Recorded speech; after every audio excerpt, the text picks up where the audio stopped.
Hello, everyone. Welcome to The Reason We Learn. I'm your host, Deb Philman. At The Reason We Learn, we aspire to be part of the solution. The purpose of this show is to take a good, honest, potentially painful look at the way kids are being educated. We know we can do better, and this is where we'll talk about how. Let's learn something.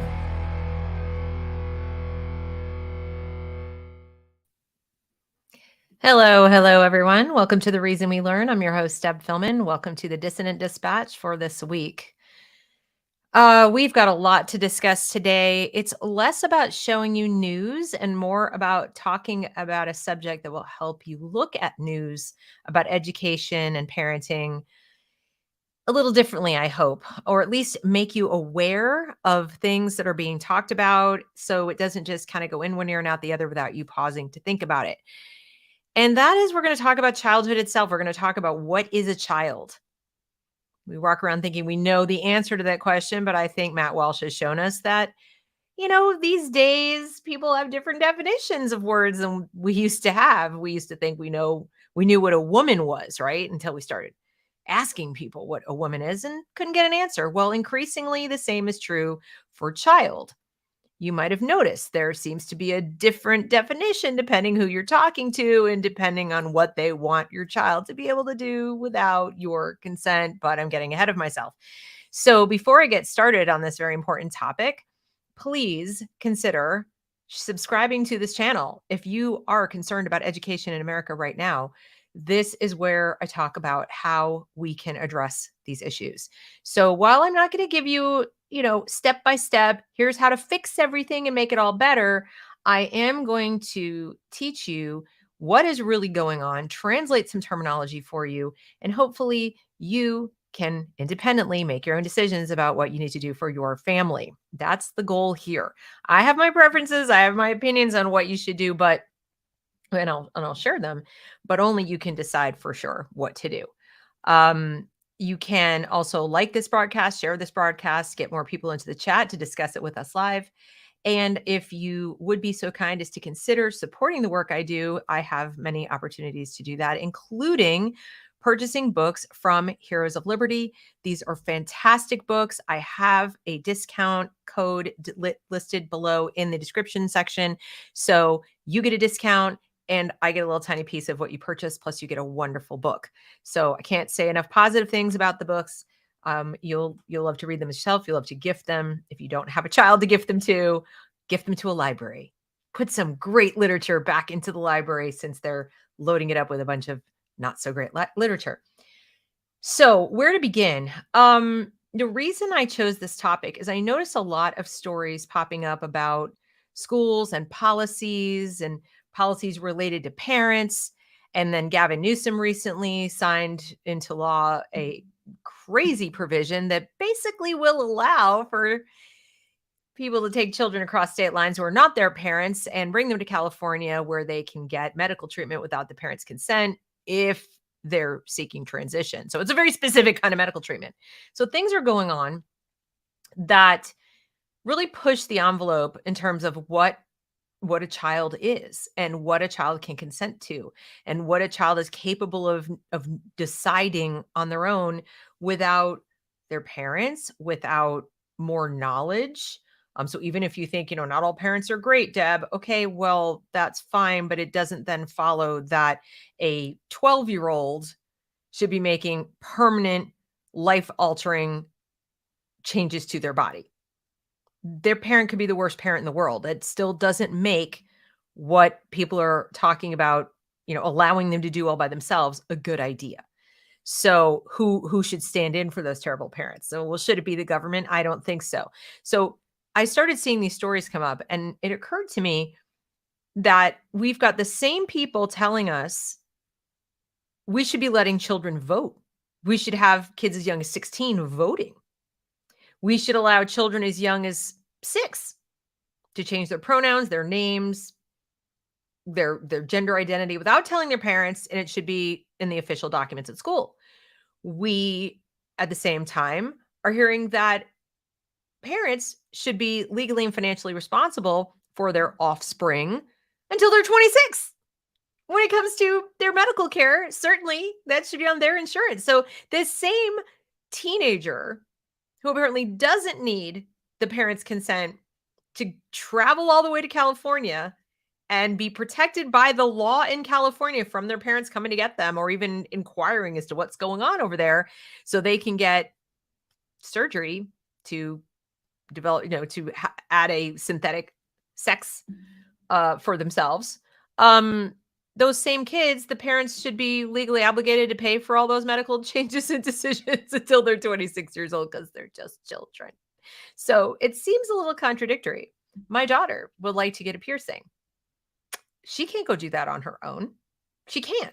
It's very clearly on the website of the body modification salon, the place. You cannot do this without ID, and it has to be like a birth certificate or a passport or something to show that you're 18 or above, or have your parent present with their own ID that proves that I'm the parent and that I have the legal authority to allow this minor person to get a piercing, a tiny little hole. Okay, that could close up if she changes her mind and she doesn't like it. That's it says right up there, this, you have to do this. We cannot do the procedure, and that's just a little tiny hole. But if this same 14-year-old child wanted to show up at the local gender clinic or hospital or whatever and say, I want to become a boy, or at least, take hormones, cross-sex hormones, and I want to do these things, and everybody's saying that she should be allowed to do that. I don't see them lining up to say she should be able to get a tattoo or a piercing or have a tooth pulled or all the teeth pulled or have her teeth filed into fangs so she can look more like a dragon or, a vampire or a kitty cat or whatever. I don't see people saying, sure, she's capable of making that decision. Sure, absolutely. And yet, wouldn't that be consistent? I mean, if a minor, and we're going to talk about what the definition of minor is. If a minor child is capable of deciding they should take cross-sex hormones and have top surgery, bottom surgery, any which kind of surgery, then why not? Why shouldn't they be able to go get a piercing? Or aren't they fighting for that too? I'm not trying to give them any ideas. I don't think either one of them would be appropriate without parental consent. I'm just saying it's kind of interesting they've picked this very little narrow thing for kids to suddenly not be kids anymore.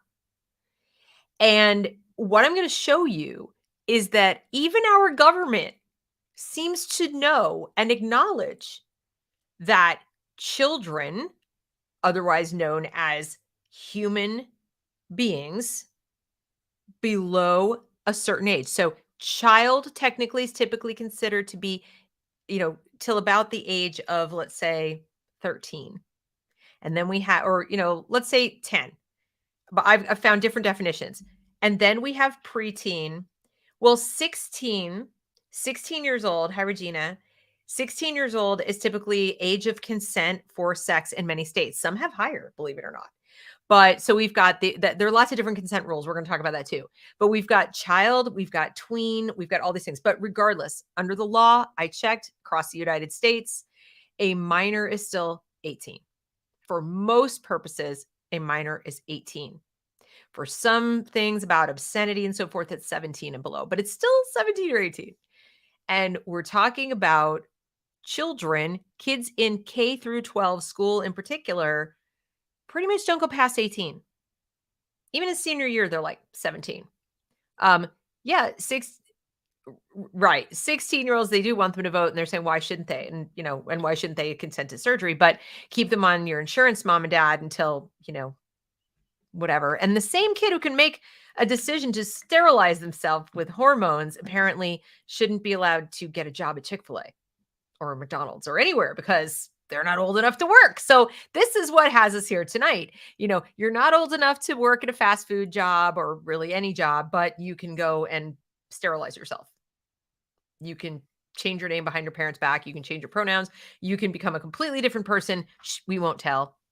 You have the authority to do that. And our own government, our own CDC, the National Institute of Mental Health, and a bunch of other entities seem to be aware, very well aware of the fact that the child's brain is different from the adult brain in some pretty fundamental ways. And there's information on their own websites, which I'll show you, that indicates they're aware of the fact that people under the age of 18 are not the best forward planners, long range thinkers. second order thinkers, critical thinkers. They know this. They have it on their websites. And yet at the same time, they stand back and they're like, what? California wants to allow for what's effectively human trafficking and, mutilation of children because reasons? Okay. So what is a child if we can't even have these conversations with any kind of clarity? So let's take a look at what the CDC has to say. Let's take a look. Because I went looking, like, what is a child? All right. How are children different from adults? Our very own CDC. Well, they tell us right out of the gate our children's bodies are different. They need help from adults in an emergency. All these things they're unable to do. Oh, but this is interesting. This is very interesting. Mental stress from a disaster can be harder on children. That's from disaster. They feel less of a sense of control. They understand less about the situation. They have fewer experiences bouncing back from hard situations. Now think about K-12 and all of the safe spaces, and this is a safe place and everybody's included and everybody is, everybody belongs. And how many opportunities do they have to have hard situations to bounce back from if we're constantly trying to, protect them from any discomfort? So I find that interesting. They seem to be aware that children are different. Then I went and looked at well, what kinds of things do children need that are different from adults, like physically? Well, guess what? They need a lot more sleep. Kids need a lot more sleep. So, for example, if you've got, middle schoolers and high schoolers, this is how much sleep they're getting. Okay. 6 in 10 of them are not getting enough sleep. 7 in 10 high schoolers are not getting enough sleep, probably because of all the devices they're using, probably because of their busy schedules and their busy family schedules, probably because of just general stress and anxiety that, is induced by all kinds of things going on. But look how much they actually need: 9 to 12 hours of sleep through the age of 12. And teens age 13, 18 need 8 to 10 hours of sleep a night, according to our own CDC. This makes sense to me. Do you know, I mean, I have a teenager. I can promise you that my teen does not get 8 to 10 hours of sleep a night. Not even close. Wish she did. But you can't make people sleep, right? You put them in the room. You say, here you go to sleep, go to bed, whatever. Yeah, you can't make people sleep. But what you can do as an adult who's responsible for the child who's sleeping or supposed to be sleeping or not sleeping in the room, down the hall, or whatever, is you can be aware of their limitations if they don't sleep. One of which is poor mental health. Yeah, it causes problems. Yeah, it does. Attention and behavior problems also can kind of cause those. Does that make you a terrible parent? No. Does that make your home traumatic? No.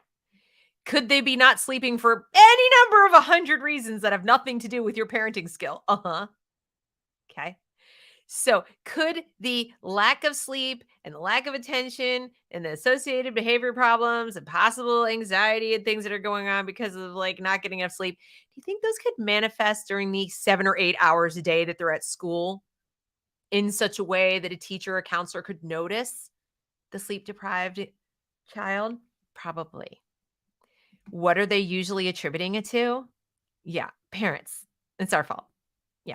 Or the racist society or whatever. They don't stop and think, kids are different and they need more sleep.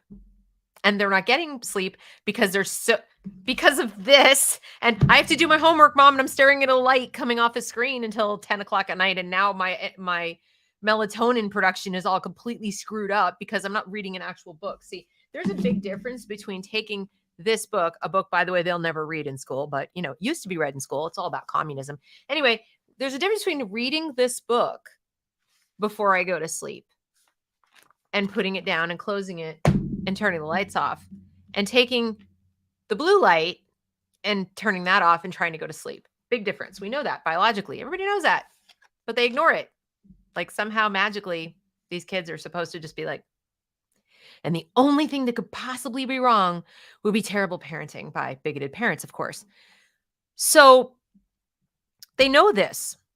I find that fascinating that they know this. What else do they know about, like, say, the teen brain? They know, let's see, it reaches its biggest size in early adolescence. It reaches its size at about 14, but it continues to mature after it's done growing. It doesn't even finish developing and maturing until the mid to late 20s. National Institutes of Mental Health. So they know this. They know the brain is not done. The brain is not adult. The brain is still developing and maturing. And that's when all things are equal. That's not accounting for stress. It's not accounting for autism or any kind of neuroatypical development or disorders. That's not accounting for any kind of other mental illness. That's not accounting for stress. It's not accounting for bullying. That's not accounting for so many things. COVID, restrictions, lockdowns, learning loss. No, still effectively mentally not a mature adult till mid to late 20s. The front part of the brain, called the prefrontal cortex, is one of the last brain regions to mature. What's that responsible for again? All right, planning, prioritizing, and controlling impulses. You know, the kind of impulse that might say, I'm not comfortable in my body anymore. Let's cut parts of it off. I don't feel really comfortable with myself, and I don't feel like I conform to the norms that I see around me, and I'm very confused with my identity and everything. So, I think I should sterilize myself. That's what I should do. I should take hormones so I appear more like the other sex.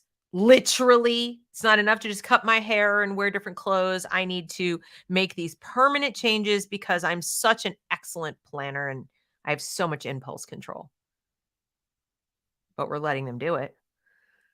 The teen brain is ready to learn and adapt. Well, what does that mean exactly? Well, if we're talking very positively, it means we go to high school and we can learn a lot of things. If we're worried about somebody being negatively influenced by others, namely adults with agendas, then, I think we need to be very conscious of the fact that the teen brain has a lot of plasticity, which means it can change, adapt, and respond to its environment. That's rainbow covered environment. It's pink, blue, and white environment. It's environment of the library full of books that say it's the most fabulous thing in the world to be as queer as you possibly can be. And surrounded by adults who validate your every possible impulse and feeling at any given moment and don't challenge you when you say things like, that your parents might not agree with. Okay? So, yeah, very plastic. Many mental disorders begin to appear in adolescence. As I said, so in addition, we have kids are not sleeping very well. We know this statistically more than ever. Kids are not getting the sleep they need for a variety of reasons. They're also not getting enough exercise. When you don't get enough exercise, that impacts your sleep. So we know that. We know they're not fully mature until their early to mid 20s. We know their brains are quite plastic and, suggestible and all those kinds of things. And we know that there could be comorbidities because this is the time of life when other illnesses like bipolar disorder, schizophrenia, and guess what? Eating disorders, which are very commonly mistaken for identity disorders. Very commonly. Okay. They begin to emerge at this time frame, in this time frame. Now, if you looked at these individuals as children, if you said these are children, they may not be little kid children, but they're still minors. They are not adults.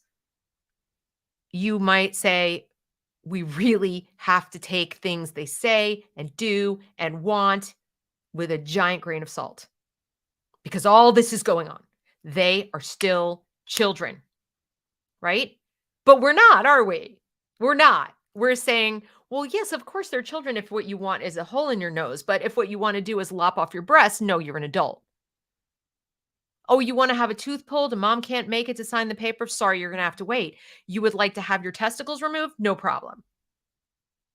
Do you see the problem? I mean, I'm being extreme in my language on purpose because I want people to understand how completely absurd this is, how messed up it is to say you're a child in this scenario where you want to permanently alter yourself. We're going to ignore all of these things we know about your brain and about your, what's going on with you developmentally and allow you to make permanent decisions, we the actual adults. And we're so, but yet we obviously know that these limitations exist because you can't get a piercing. They're more vulnerable to stress. The stress they tell us the kids are constantly feeling and they need all this SEL because stress. There's so much stress. Well, guess what? Because the brain is still developing, they're responding to stress differently than adults. That too can lead to stress related mental disorders. But when the kid goes and says, I'm not comfortable in my own skin, I'm not comfortable with my identity, I don't feel like a girl, I don't feel like a boy, I want to be something different than I am, they affirm. There's like, oh no, the policy is to affirm you. They could literally be having like a breakdown. They could be reacting to stress. This could be a manifestation of the stress. Do you think anyone stops and says, let's see what we can find out about this and work through this and give this kid some support and not make dramatic changes and not affirm something while they're in the middle of all of this developmental mess? When we know statistically that 85 to 90% of the kids who show up at these clinics have autism? Like, we know this too. No, of course not.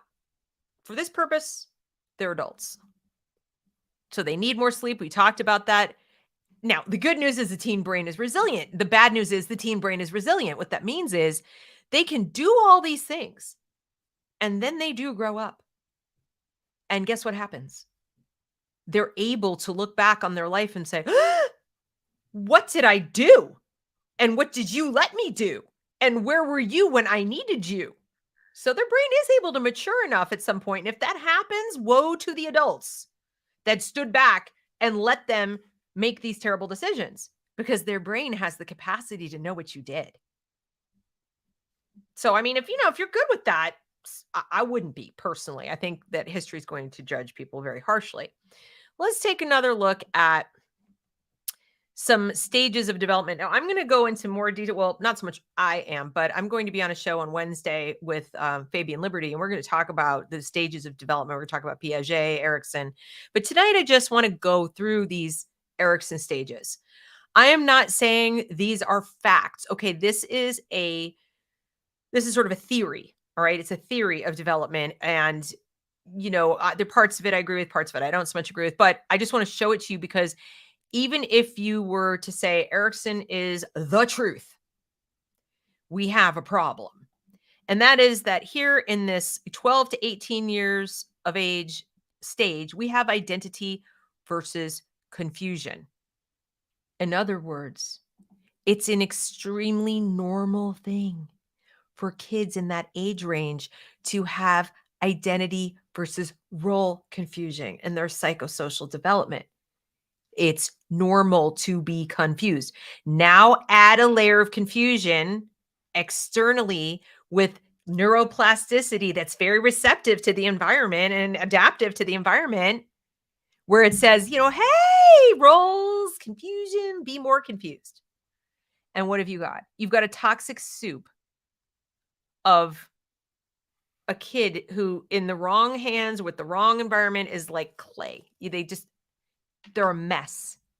You could quite literally create mental illness in this age range because this is so normal already. If everything were stable, if you had very clear expectations, very clear norms, very clear roles, and the most they would do is just rebel against the clear role, it would still be a difficult time. Now it's there's no clear rules. There's nothing. It's whatever goes, whatever you want. You can be anything you want to be. You can be literally anything you want to be. We won't tell your parents. You're an adult. You're not an adult. You need safe spaces because you're just a little kid, but you're really an old. You're old enough to make permanent medical decisions. Imagine being the kid in that environment, the child at that stage of development. So identity versus role confusion is the fifth stage of ego in psychologist Erik Erikson's theory of psychosocial development. This stage occurs during adolescence between the ages of approximately 12 and 18. During this stage, adolescents explore their independence and develop a sense of self, and in come the teachers to help them. How convenient. Not mom and dad, right? The teachers. According to Erikson, people progress through a series of stages as they grow and change throughout life. During each stage, everyone faces a developmental conflict that must be resolved to successfully develop the primary virtue of that stage. Erikson was interested in how social interaction and relationships affect development and growth. So at this stage, again, if you agree with Erikson, I have to preface it with that because some people don't. The major question is, who am I? I'm sure this probably resonates with a lot of people. Most people are think, yeah, that sounds about right. That's what's going on in this time period.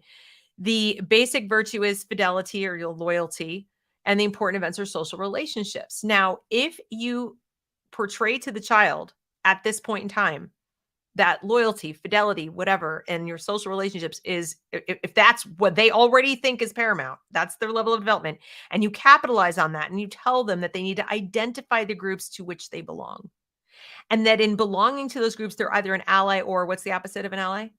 An enemy. Right? That's the opposite of an ally. You don't get to be neutral. In fact, critical theory teaches the kids they explicitly cannot be neutral. So you take children where this is what they're going through on their own without any adult assistance. This is what's happening. Now have adults helpfully, oh so helpfully, come in and poke around in there while this is going on. Hey, now you're trying to figure out who you are. Let me make some suggestions. If parents do this, we consider it oppressive. We consider it, almost abusive to come in with a teenager, go, you're going to college and you will be this kind of person. You will be a doctor. I mean, they joke about it sometimes on, South Park. The dad opens the door and he goes, call me. Are you doctor yet? Call me when you doctor yet, or call me when you doctor, and slams the door. I mean, and we recognize it instantly as not right for the adults to project their wants for the child's identity onto the child. But apparently when it's teachers and schools and all that, that's fine. But they're still children. They're working this out. Best thing we can do is kind of be back here to offer support when they have questions, and try to keep our personal preferences out of it, and try to keep our own personal, whatever it is, like, well, I personally am queer. I mean, like, that doesn't help. That doesn't help. So, what are identity and role confusion? As they transition from childhood to adulthood, teens may begin to feel confused or insecure about themselves and how they fit into society. As they seek to establish a sense of self, teens may experiment with different roles, activities, and behaviors. According to Erickson, this is important. Sorry, I have like an itch on my nose. The process of forming a strong identity and developing a sense of direction in life. One of the main elements of Erickson's psychosocial stage theory is the development of ego identity.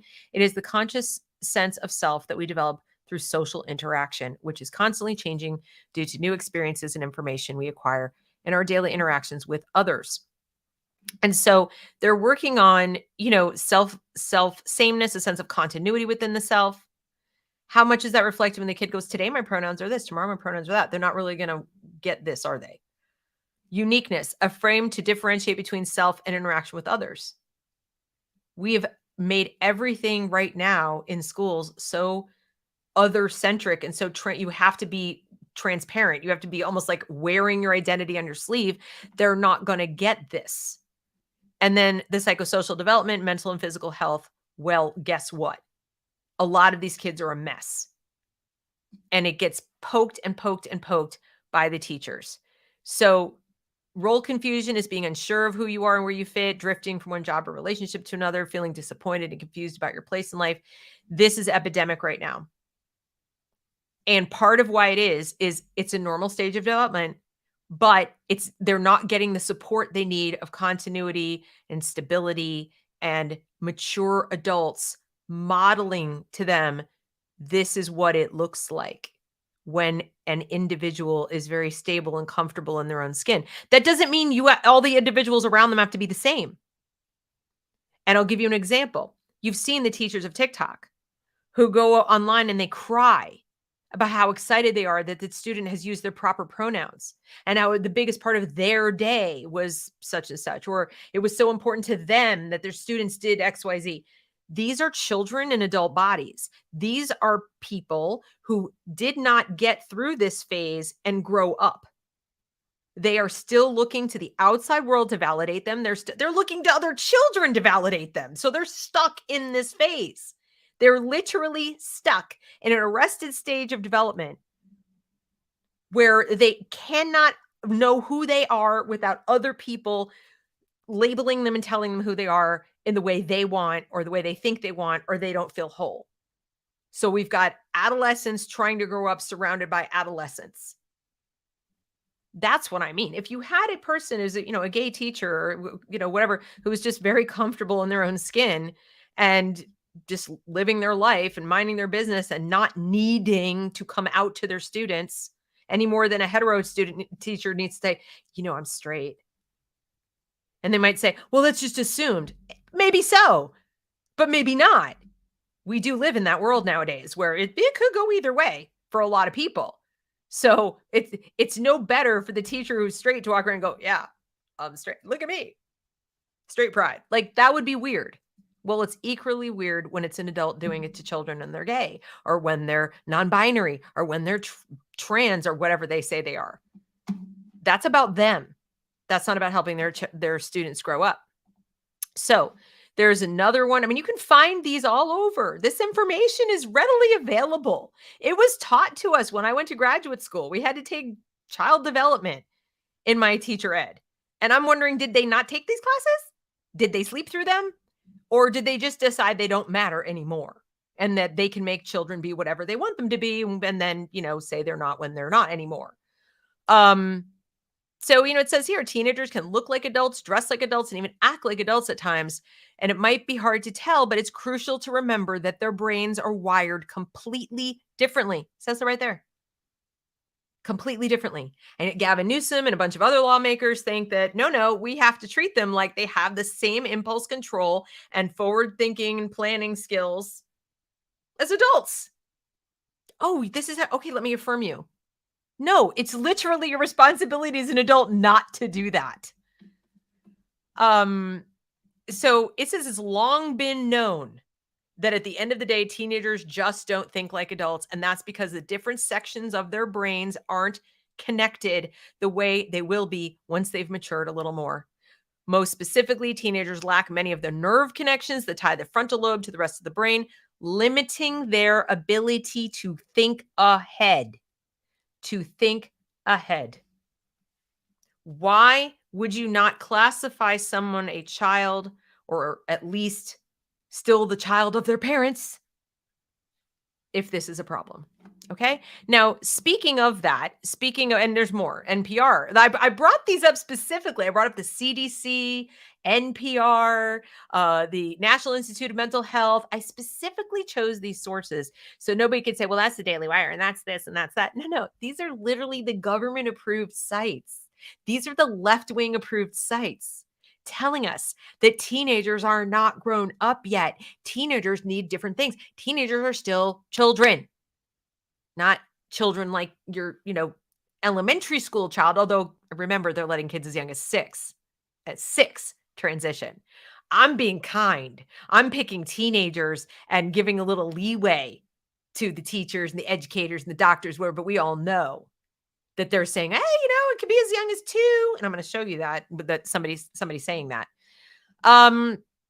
So let's see. Let's go on to the rights of children, because one of the things that comes up is that children have rights, and the reason we need to let them behave like adults or make adult decisions is they have rights. So whenever you point blank them on the cognitive ability brain science argument and say they're children, they're not adults, they're not just like miniaturized adults, you can't let them make these decisions, and you certainly can't keep them from their parents who are both legally and physically responsible for them. You can't do that. And then they say, well, but children have rights. They have rights. And who are you, parent, to oppress them? Do they now? Let's take a look at what the rights of children are and aren't, shall we? So, children or minors do not have the full legal capacity of adults. Typically, minors aren't granted the rights of adults until they reach the age of 18, although it varies from state to state. So 19 in Alabama, Nebraska, 21 in Mississippi, because children are still developing both physically and mentally. They aren't considered capable of handling the same rights as mature adults.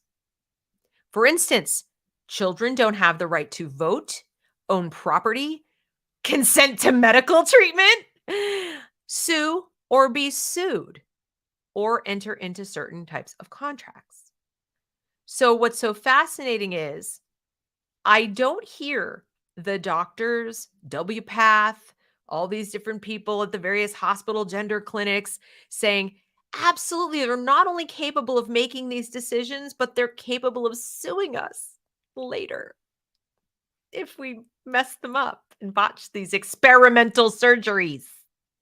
If they're maimed for life because of what we did in our experimental surgery, definitely they should be able to sue us. No, in fact, quite to the contrary, we hear the one of the heads of WPATH saying that she was really proud of how they worded things such that it made it much harder to sue for like parents, for example, to sue on behalf of the child because, they don't want to prescribe a certain treatment. They want to leave a lot of leeway for the doctor to, experiment on this minor child. So they're a child when it comes to lawsuits, but they're not a child when it comes to consenting for medical treatment, apparently, if you're in the world of WPATH and, all these other pro experimental sex stuff that then they change the definition. All right. So the basic legal rights of children in the United States. Okay. Minors have rights under the US Constitution, right? They do, but not like all of them. They can't go own a gun or anything. Although children grow and mature at different rates, there are some rights that every child is born with. For instance, children are entitled to a safe environment. That's a little subjective, but okay. Good nutrition, health care, and education.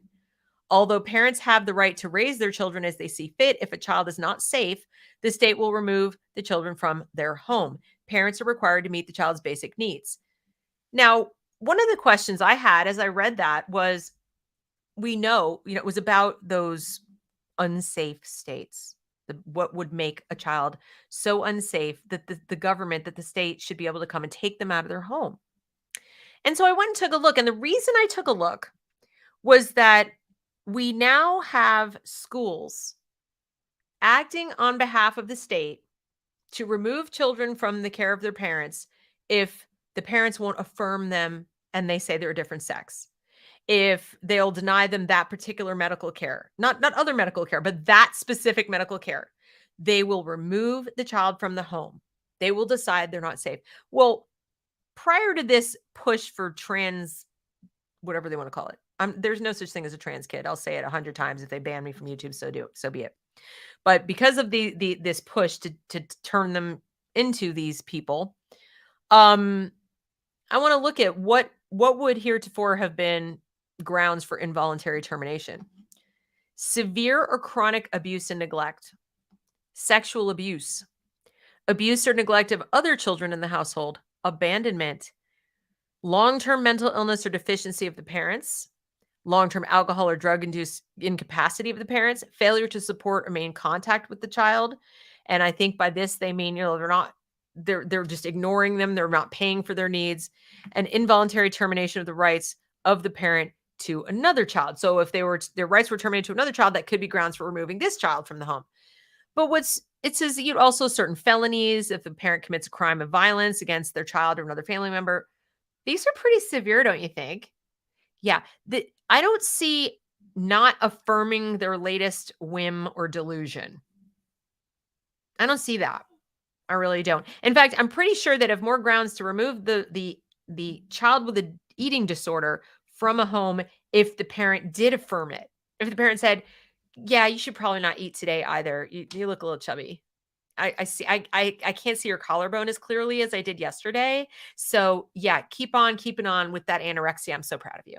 Like if you did that, then they'd take your kid away and that would make sense. They're literally in danger. But why don't we say that when the child is taking experimental cross-sex hormones that could leave them sterile or their bones hollow? Like, what? Why? Estrogen could leave them with cancer all over their body. We actually don't have any long-term studies to know exactly what it's going to do from such young ages. We know of adults who've taken these hormones for a long time, but we don't know what will happen if you start taking them at 8 or 9 to stop puberty and then continue taking cross-sex hormones the rest of your life to maintain that. We have no idea. But we have parents who are supporting it, and we said that's totally fine. And we have schools that want to take the kids away from parents who won't support it. And I just thought we should take a look what you're being compared to. because you won't affirm. You're being put in the same league as these folks. I just think that's kind of messed up personally, but what do I know? Um, so then I wanted to talk a little bit about um the laws around obscenity, because we're talking about what is a child? What is a child? And we're told constantly that these kids have a need to know about pornographic images and, books like, what's the book? Queer something. I don't even remember the titles anymore because they're all just blur together. But you know the one I'm talking about, with the graphic novel with the pornographic sex that's in a lot of schools right now. Okay. Well, I wanted to look. What's obscenity when it comes to minors? Well, apparently federal statutes specifically prohibit obscenity involving minors, and the convicted offenders or face harsher sentences, etc. And then it says Section 1470 of Title 18 United States Code prohibits any individual from knowingly transferring or attempting to transfer obscene matter using the US mail, blah blah blah blah blah, okay? It makes it illegal for any person to knowingly produce, distribute, receive, or possess with intent to transfer or distribute visual representations such as drawings, cartoons, or paintings that appear to depict minors engaged in sexually explicit conduct or are deemed obscene. That literally describes that book. It's a graphic novel. They are depictions of minors, and they are engaged in explicit conduct deemed to be obscene. I'd show you pictures, but no, rather not. And it says the statute offers an alternative two-pronged test for obscenity with a lower threshold than the Miller test. The Miller test was another test. The matter involving minors can be deemed obscene if it depicts an image that is or appears to be a minor engaged in graphic bestiality, sadistic or masochistic abuse, or sexual intercourse, and if the image lacks serious literary, artistic, political, or scientific value. This is what they're hanging their hats on, guys. They're hanging their hats on it having literary and artistic value. And when we parents want to step in and say, we disagree, because guess what? We're the taxpayers paying for these schools and paying for these libraries. And we disagree that it has literary or artistic value, and we think it's obscene. And we're being told not just that we are hysterical, but that we are violating the rights of our children to read, that they have a right somehow to access this information, even though they're minors, even though their brains are not fully developed, even though the neuroplasticity in their brains makes them very suggestible and very susceptible to the environments around them, and even though they're in the process of trying to define who they are. Have you ever heard of a better recipe for turning someone into a kind of person that maybe they wouldn't otherwise have been? There are laws to protect children from obscene, or there are laws to protect children from obscene or harmful material on the internet. But unfortunately, not many. There is a back and forth conversation still ongoing about whether we can have a constitutional limitation on access to obscene information on the internet to protect minors from it, because it's the internet and it's a lot harder to restrict who's accessing things than your public library or your school. Believe it or not, I understand both sides of the argument. And as much as I wish we could just say, ban it, you are likely preventing adults from accessing some of the same content. And while I don't even think adults should access it, that's not for me to say. And I don't want to get in the business of censoring things that adults want to see. So here's a little piece. This is the First Amendment Encyclopedia talking about harmful to minor laws. So we're still in the topic of what is a child?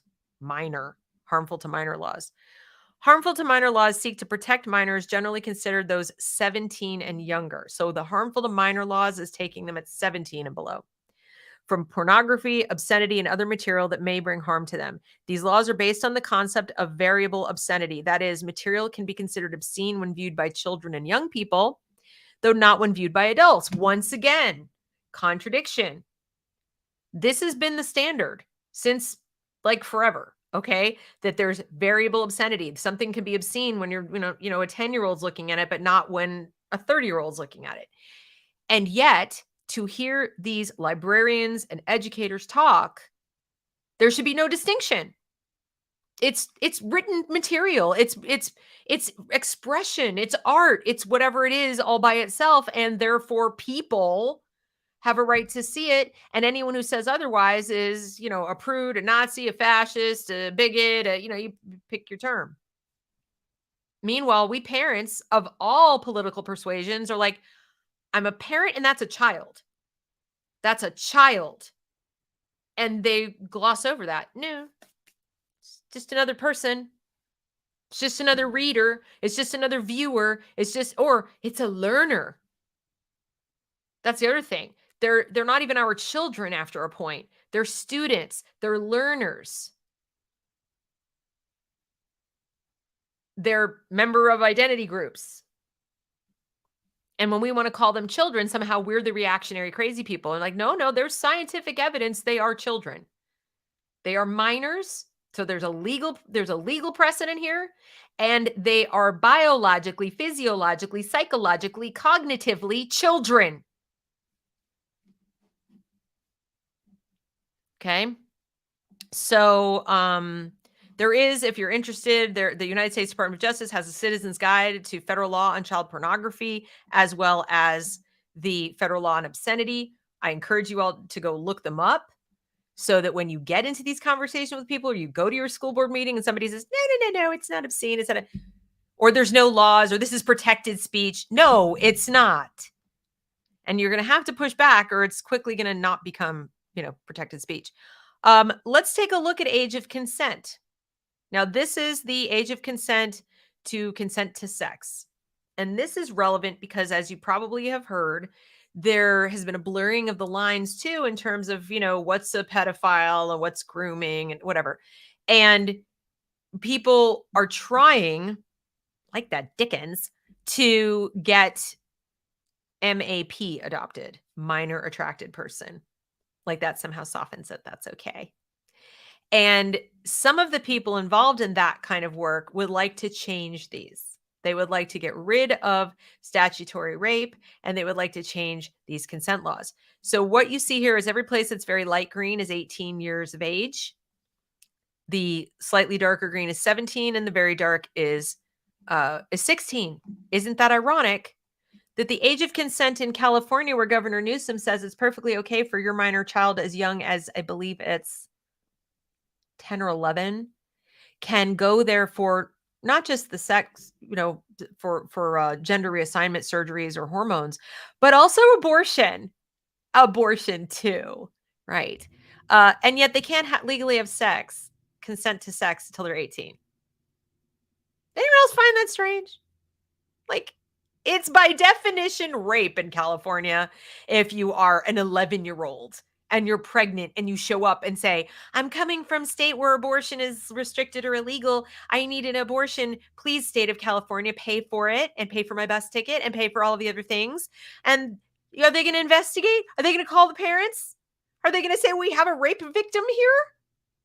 No. They're just going to take care of it, not notify anybody.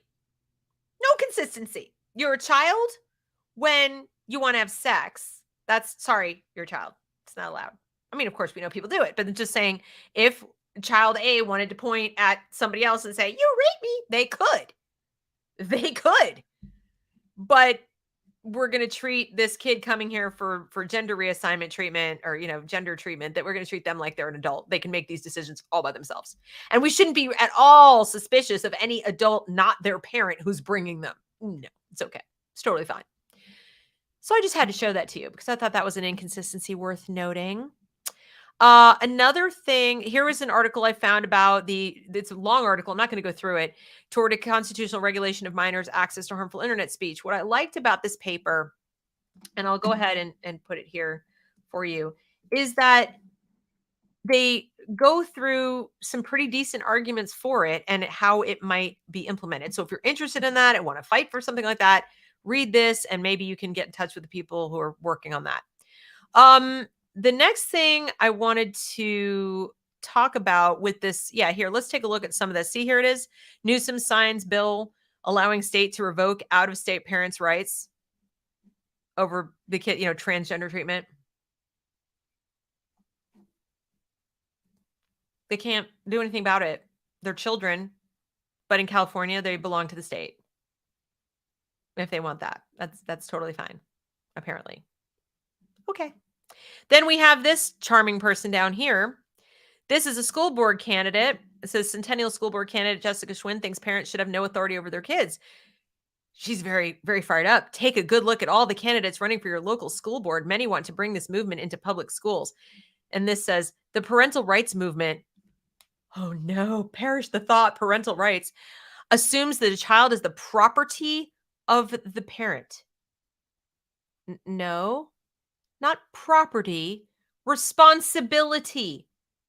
Responsibility. These people, the people on the left don't have the concept of responsibility. They don't seem to understand that human beings, adult human beings who make choices are responsible for those choices. When you bring a child into this world, you're responsible for them. If you are worth a damn, if you are worth that child, then you love them. You care about them. You worry for them. You want the best for them. That's part of being responsible for them. And guess what? Whoever you are, Mix D.E. Anderson, the law says they're our property. The law says we're responsible for them financially until they're at least 18 years of age. And Obamacare says until they're 26. So maybe y'all could, pick a side when you want us to take care of things and pay for things and, be responsible for their actions. If one of our kids hauled off and shot somebody with an assault weapon, even if they were 18, I promise you, first thing they would do would be like, where's the parents? Where's the parents? And sure enough, if they were younger than 18, even by a month, even by a day, they would be up our butts so fast. Where were you? Why was this permitted to happen? Why didn't you lock down all the guns in the county? Why didn't you lock down your child? Why didn't you notify everybody under the sun that they might do this? Because you, parent, are obviously responsible for this. So they're a child when it suits them for them to be a child. And otherwise, no. Parents think they own their kids. Who the hell are they to say? Very selective, wouldn't you say? And then here we have this lovely one from Lives of TikTok. Brings us something from News Center, Maine. An endocrinologist at Barbara Bush Children's Hospital, she's probably rolling over in her grave, says kids as young as 2 can be transgender, and it's not a choice. 2-year-olds, it's not a choice. Because apparently nature makes so many mistakes. Did you know that nature makes mistakes roughly at this point, like 30% of the time? Yeah. Nature doesn't want to reproduce the human race, apparently, because we now up to like 30% of kids in school identifying as something other than hetero and cisgendered. And apparently when it comes to this, you're not born in the right body thing, nature's really screwing things up. Like, what's going on? Should we be looking at what's in the water maybe? Maybe nature's really getting, a helping hand from chemicals. I don't know. But you'd think somebody would be a little bit alarmed that so many little psyches are being born in the wrong body. No, it's wonderful. What if we invested the same billions of dollars in helping these kids figure out why they don't feel comfortable in the body they were born with? Oh, that's right. That wouldn't be profitable. So, yeah, as young as 2. And now we have teachers. They're so proud of having their little barcodes that the kids can scan, so they can go to websites and get information their parents might not want them to have because, parents, who needs them? These children are perfectly capable of making these decisions on their own, apparently. Right. Okay. Well, I would disagree. And I imagine that many of you do as well. What the problem with this is, aside from the surgeries and the drugs, is that the adults in the schools and the medical facilities are starting to assume the role of parent and cut us out. So they're talking at both sides of their mouths. On the one end, they say the kid doesn't need an adult, doesn't need a parent, doesn't need us. to make these decisions for them. But when our children are confused, when our children have questions, when they don't know who they are, when they don't know what to do about a problem, or they experience stress or mental illness, these adults nominate themselves the important adults who can make those decisions, who should make those decisions, who should have those conversations instead of us. So your child is not a child until such time as they come to me and pick me to be the adults in their life, and then they're mine. Not your property, ours. Governments, the teachers, whoever. Then they go back to being a child again. And they need the protection of the state from you, apparently. Yeah, so this is Hilliard Parents threaten district with federal lawsuits after school says it may hide gender conversations between students and staff. Yeah. And their argument is, in loco parentis, you dropped your kids off. We're the parents when you're not here. And so we get to make those decisions. We're grown-ups and, they're children when it's us. Isn't that nice? Isn't that convenient? Let's see. Another thing that happens is they start moving the goalposts around our involvement in our child's education. And they come up with fancy terms like family engagement instead of parental involvement. It used to be parental involvement. Now it's engagement. And a lot of people say, well, that's better, isn't it? I mean, engagement seems so much more committed. Seems like so much more of a back and forth than just involved. Well, it depends how you look at it. If you assume it's from the outside coming in, they're going to be receptive to what you bring to the table, that you are going to contribute, that you are going to come in and have any influence or say, then yeah, family engagement might sound pretty good. But all the evidence is to the contrary. All the evidence says that the school is being turned into the center of the community so that it will go back out to you. So in other words, what they do there, including medical treatments and mental health care, will come into your house more often. Will come in and do surveys and find out what's going on with you. Will be more in touch with what kind of drama and trauma you're dealing with in your home. All the better to help your child, of course. The child that will be a child when we're helping them, but not when you do it. But we're all in this together until you don't want us with you. And then you're out.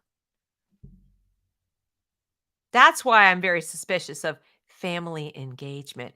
And part of why that is that they've come up with, and I'm going to see if I can open this up.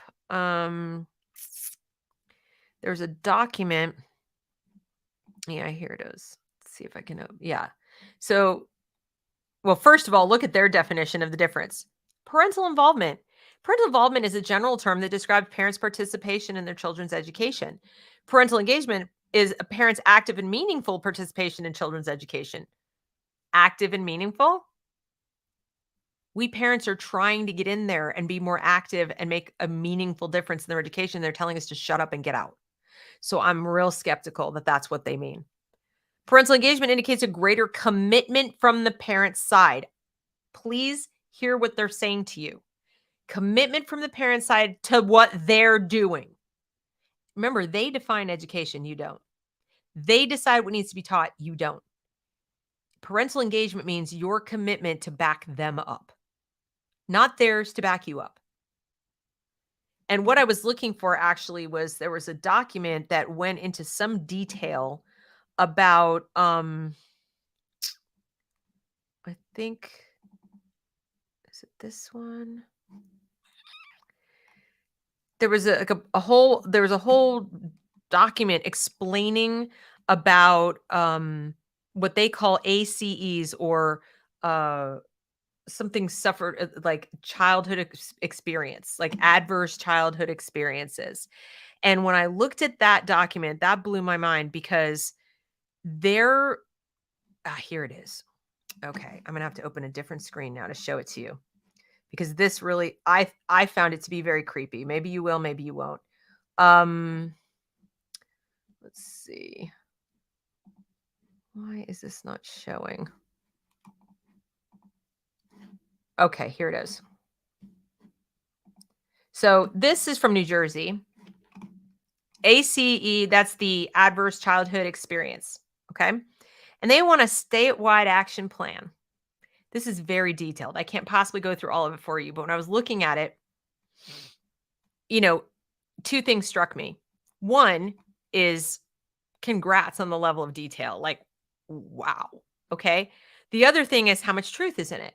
There are adverse childhood experiences that are pretty devastating, and they can, in fact, negatively impact the course of a child's life. No question about it. Um, but what is very concerning to me is they want to combine the school and these social services agencies or whatever to identify the ACEs in the children's lives, like proactively for all children. And that's where, I'm like, no, because they're presuming every child has trauma from childhood. They're also presuming they can get in there and fix it from the outside in. They're presuming it's a proper role of government to take care of look at this. Provide, maintain, provide. Is anyone else hearing ka-ching, ka-ching, ka-ching, ka-ching, ka-ching? This is all the state level. This is government. This is all government. Government, some more government. Let's have government define trauma, secondary trauma, intergenerational trauma. So now we're getting from, this trauma is transferred to the next generation, and we're going to have all kinds of wiggle room to put in racism and, all kinds of social justice stuff, trauma informed care, healing centered care, government, government, government. And now we get down to it. Household dysfunction, substance abuse, parental separation and divorce. Stay away from me. Like, seriously, 50% of us who ever got married ended up divorced in America. Do we really want the government taking note of that through our kids in school? And do we want them spending a bunch of our taxpayer dollars to come and like remediate? Or should that be our responsibility? Right? You starting to see why I'm concerned about this? It all looks good and it sounds good. These are problems. They can be problems for kids without a doubt. Maybe there's an argument to be made that somebody somewhere should maybe look into how do we help the kids deal with this whose parents are just off the rails to dysfunctional town and there's no money and, no private way to take care of it. Maybe we can have that conversation, but that's not what they mean. What they mean is they want to take stock. Look at this. They want to look at the ACE scores of all the children, okay? The number of ACE categories. So just like you have your identities and you're going to check your little boxes of your identities, they're going to document the ACEs that your kids have. And where might that information end up? Whose database is that going to be in? And what will it be used for someday? And if they really believe their rhetoric about how the poor have more ACEs and the rich don't, then what? Then what? What's going to happen to the people with lots of ACEs? Can they ever move past that? Or will there be certain assumptions made about them and certain things done to them and for them and around them and about them that they may never know are happening? Because somewhere in a database, the government documented that they checked a box somewhere for so and so many ACEs in their life. This creeps me out. I don't know. Like, maybe you guys have a different viewpoint, but a lot of the surveys they're doing in school are to identify these ACEs. And the C in ACE is childhood. Do you think at any point they might be thinking that one of the adverse childhood experiences is being groomed by the adults at your school into believing you're in the wrong body, such that you go and take medications that permanently alter your fertility, you cause you to get permanent modification to your body? etc. And or just to plain never get the help you actually need for the mental illness you actually have. I think that might be an adverse childhood experience. Or are you not a child while all that adversity is happening to you because some adult somewhere said you weren't and said that that wasn't adverse? It was affirmation. The adults are, deciding which way we go with this. So that brings me to kind of the final thing that I wanted to say, which is that when we think about, what is a child, what is a child not, and all this, and the schools, government in general, it's not just schools, but government in general, and then medicine come in and tell us we know what's best and we have a program and we're going to do this and we're going to take stock and we're going to tabulate and document and put a database together of all these things. Their fallback when we complain is success. Their success depends on it. Their academics depend on it. We know best. And the proof that we know best is, and then they'll use some school, something or other, some measure of achievement. And I want to take that on. It may not seem connected, but I want you to believe me that it is connected because they're lying to you because they own the mechanisms for defining what success is qualitatively and quantitatively, and they are spinning it and pretending they're successful, pretending they're experts. And I'm going to show you an example that I think is going to blow your mind. All right. So New Jersey is the one that had the, family engagement leads to success and that New Jersey ACEs thing, right? Well, one of the ways that they justify it is they say, we are the best school district in the nation for a reason. They put out a video about how important all this is and how the parents should trust them because they are the best school district in the nation. So then I thought to myself, I wonder what measurement they're using to define best. So I looked up school, by state. Let's compare success rates of schools. What are they defining by best? And I very quickly figured out what it was. What they're saying about being best is they're talking about graduation rates. They're not even talking about test scores, although sometimes they're talking about those too, but that's not super impressive. So let's take a look at how they twist things around with their statistics. So here we have United States Education Dashboard. Notice Department of Education, right?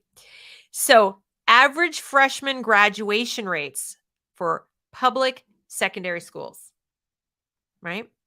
And we come down to New Jersey, 84.6. Well, that doesn't put them at best. I hate to tell them, that actually puts them at more like third. But, they're still in the top 5. Vermont is higher, Massachusetts is higher, but they're still up there in the green at graduating the students, graduating them. Now, I don't know about you guys, but I don't consider a school that has a high graduation rate successful.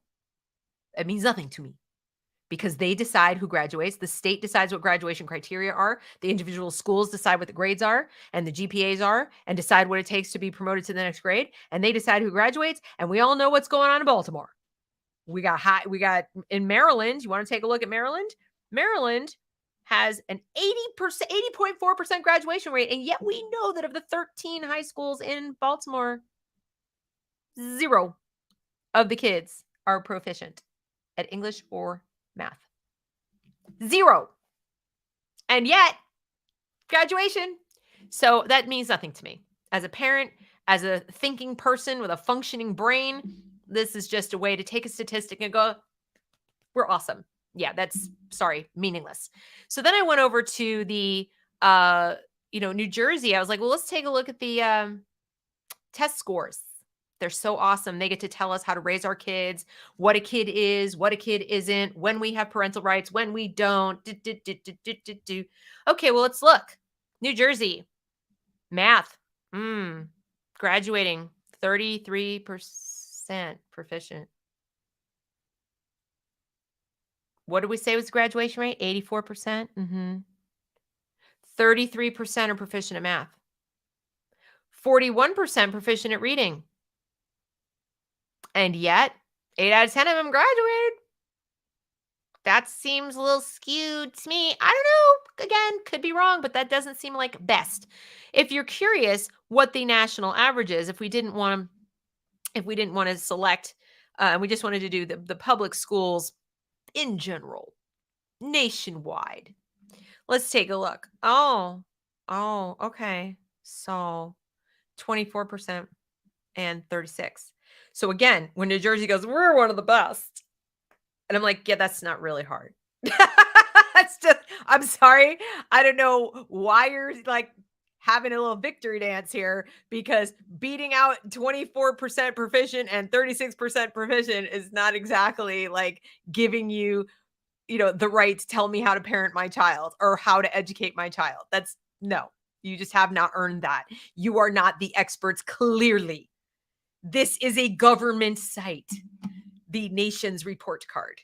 Okay. So that's just, another example where they get you and they go, we didn't get to be the best for no reason. There's actually a commercial that they have. And let's see if I can find it, because that would be sort of funny, is if I could play it for you and then you could see for yourself how they're just so dang proud of themselves and how they're, let's see, this was a parody. I'm going to go ahead and play you the parody. It is a parody, I promise, but then I'll show you the real ones and you'll see how it's not that far-fetched. Again, from New Jersey. We don't agree on everything in New Jersey, but we should all agree that your kids belong to us. So, stop resisting our agenda and accept that you have no control over your children.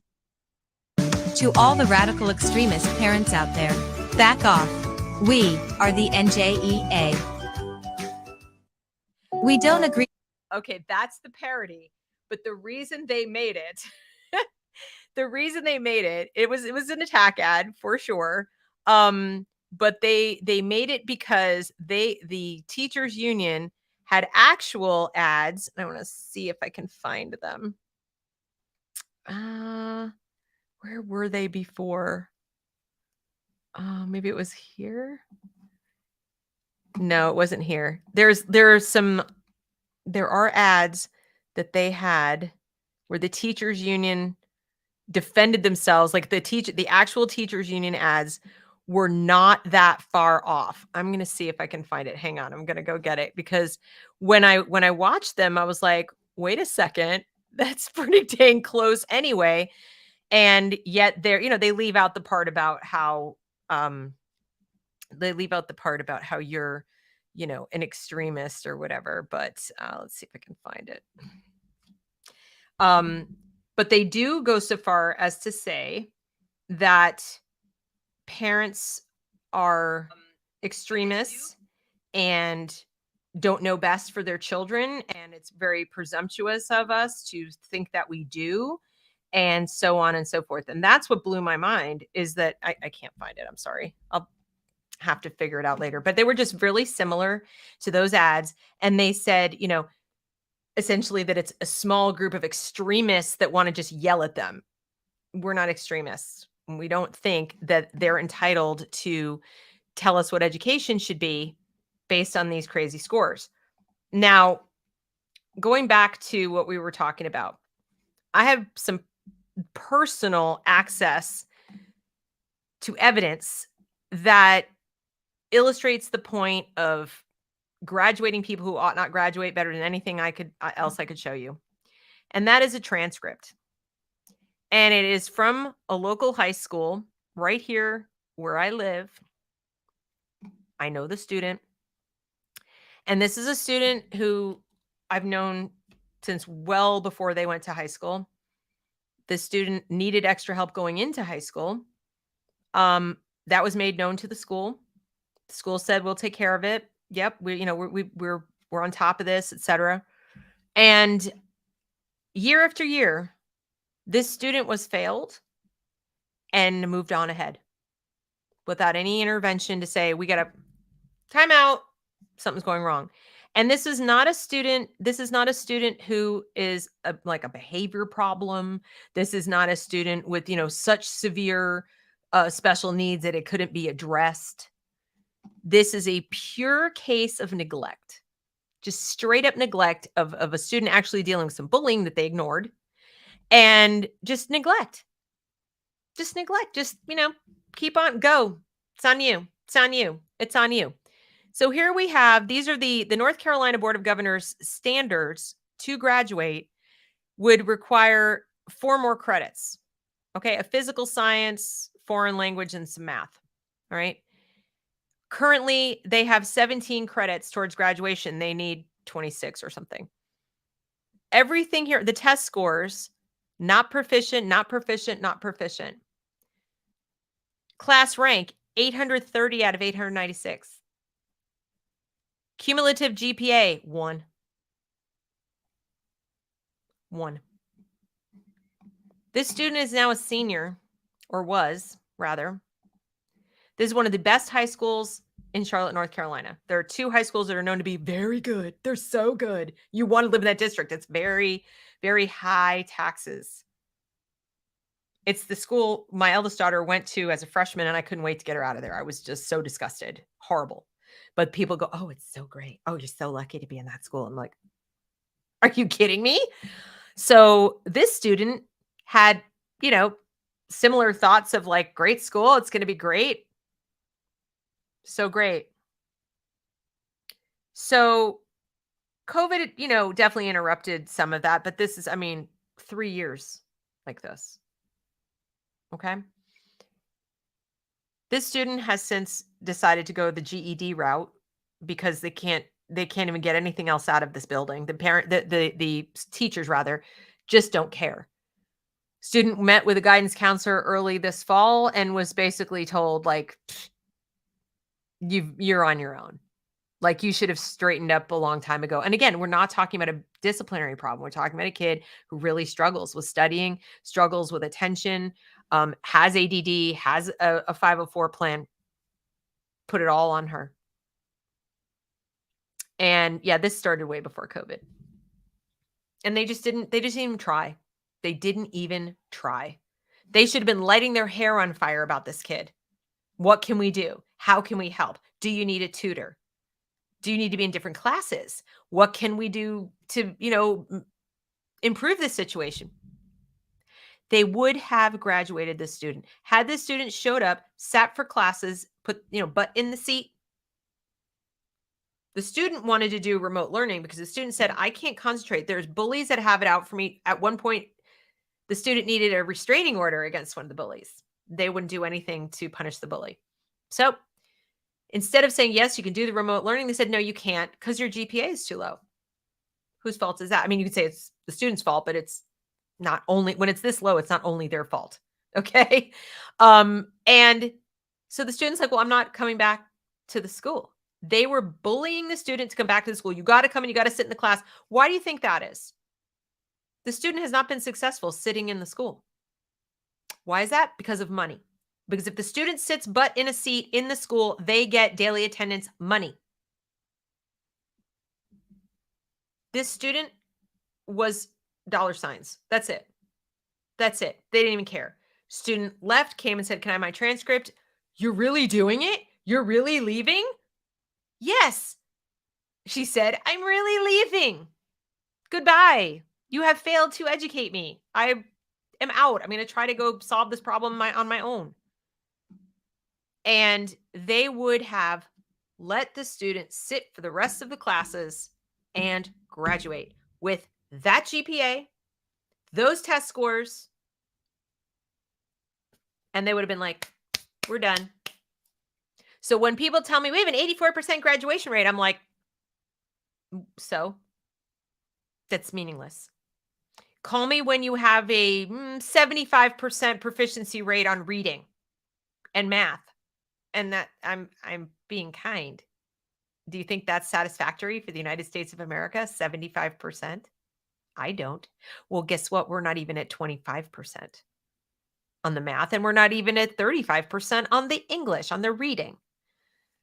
So you'll excuse me if I'm not going to tolerate things like you're an extremist and you don't know best. We know best. We're the experts on education. We're the experts on children. We're the experts on ACEs. We're the experts on what it takes to get a kid through school with academic success. Well, if you can't pull it off in one of the allegedly best high schools in all of Charlotte, North Carolina, I'm pretty sure you're not the experts. Even if I were willing to say, okay, Baltimore, okay, DC, okay, Detroit, okay, LA, okay, Charlotte? What's your excuse? Like, seriously, what is your excuse in when you're spending, you know, whatever they're spending? I think it's like $14,000, $15,000 a year per kid. What's your excuse? How did you not get the job done at all? And why are the people in the front office like making it like it's all the kids' fault? You're not the expert if you're going to make a 13, 14, 15, 16, 17-year-old 100% to blame for what happened to them. So it's another thing about when they're a kid and when they're not a kid. When they fail, it's their fault. Or it's your fault, mom and dad. And when they succeed, it's the school. The schools, they did it. They pick and they choose when it's a child, when it's not a child, when it's their child, when it's your child. And who does it always benefit? Financially, culturally, the child? Mm-mm. The family? Mm-mm. The government? Yeah. Yeah. Pretty sure. The government. So that's why I thought it would be really important to have this little conversation about what is a child. If you ask me, I'm pretty old school. A child is a human between the ages of birth and at least 18. If it were up to me, it would go all the way to 21. Does that mean I don't think they should drink until they're no. If you can fight and die for your country, you should be able to have a beer. You should also be able to own your own personal firearm. Or don't sign them up for selective service. Take your pick. I'll go with that. I'm good with that because I oppose selective service. But if you're going to have it and you're going to have people as young as 18 be able to choose to go fight in your stupid wars, then yeah, I think they should be able to have a beer, even smoke a pack of cigarettes, even though I don't smoke and I think it's disgusting. But younger than that, no. No, I don't think they should be able to consent to medical treatment. I don't think they should be able to consent to all the things that the schools and all of these, activists want them to be able to consent to. No, I don't think so. I think they have poor impulse control. I think they do not think ahead. I think there's too much risk for kids who have comorbidities, mental illness, other problems that the adults that are around them that would allow them to make these decisions largely for exploitative reasons because it will make them money, because it will get them political clout or whatever. They couldn't possibly know enough about each one of these children to facilitate proper decisions and help them make those decisions. No, they couldn't possibly. And the only time I would make an exception there is if you've got the old school type of therapist who's worked with the child and or their parents for a lengthy period of time, knows the whole history, knows the whole story, and has been asked by the family to assist. But these government officials that come in and say, we'll take this over, we'll be the parents, that should be only in the most extreme situations like the things that we listed in Find Law. Extreme abuse, neglect, visible trauma. I mean, things that any rational person would say, yeah, that's somebody else has got to make those decisions besides the parents, the birth parents, if you will. That's a lot more rare than they're making it out. They're making it out like, oh, your parents are divorced? Yeah, we'll take that. Come over here. We'll be your parent. we'll take that on. That's trauma. We'll create your trauma-informed care. We'll help you make these decisions because, divorce, it's really traumatic. Not that traumatic that you want total strangers who work for the government taking over their decisions. No, thank you. So, anyway, be on the lookout for these inconsistent definitions of child Figure out what yours is. Figure out what you think it ought to be in terms of policy, and then support policies and politicians, whether it's for local office, school board, mayor, governor, et cetera, who have a healthy respect for your definition of child, your definition of parenthood, and don't waver. Don't let other people tell you that, well, it's conditional. No, it's not. No, it's not. Anyway, so that's what I had for you today. Thank you so much for sticking with me on this tough topic. I know it's not as, sexy as look at this, look at that, as far as the curriculum stuff, but I just thought it was really important, especially when with Newsom's new law. We've got to not be, so confused. Like, wait a minute, but they're a child, they're young, but hang on a second. Hold their feet to the fire, because they're getting it always to benefit them being government. Okay. So like, share, subscribe. Thank you, support. And please consider joining me either in Locals at thereasonwelearn.locals.com, or I have Subscribestar, Patreon, and Substack. So thank you very much. Have a great evening.